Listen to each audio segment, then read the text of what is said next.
குடும்ப உறவை சேர்ந்து நடந்து பாருங்க, பெற்றோர்களை கண்ணியப்படுத்தி பாருங்க, வாழ்க்கையில் பரக்கத் என்பது அழியாத ஒன்றாக இருக்கு. இன்றைக்கு தாய் தந்தை சுப்ஹானல்லாஹ் சில வீடுகள்ல நாய்க்கு இருக்கிற மதிப்பு தாய்க்கு இல்லைன்னு சொல்லுவாங்க.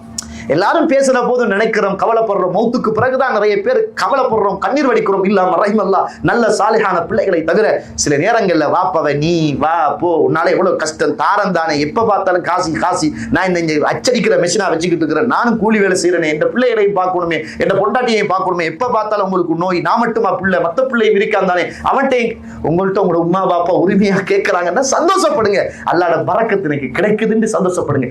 எந்த தாயும் தந்தையும் தன் பிள்ளையிடத்தில் கேட்பதை வெட்கப்படுகிறார்களோ அன்று உங்களுடைய தாயும் தந்தையும் மரணித்து விட்டார்கள் என்பதை அறிந்து கொள்ளுங்கள். எந்த தாயும் தந்தையும் தைரியமாக மகன் எனக்கு தாய் என்று கேட்கிறார்களோ உயிரோடும் ரோஷத்தோடும் உங்களுடைய தாயும் தந்தையும் வாழ்ந்து கொண்டிருக்கிறார்கள் என்பதை மறந்து விடாதீர்கள்.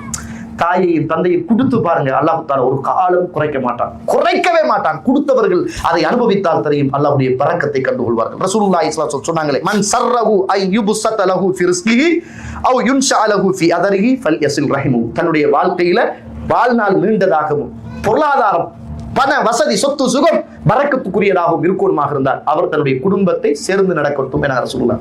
இது தனியாக பேச வேண்டியது. குடும்ப உறவை சேர்ந்து நடக்காதவனுக்கு பரக்கத்து இருக்காது, தாய் தந்தையை புறக்கணிச்சவனுக்கும் என்ன செய்யாது, பரக்கத் இருக்காது.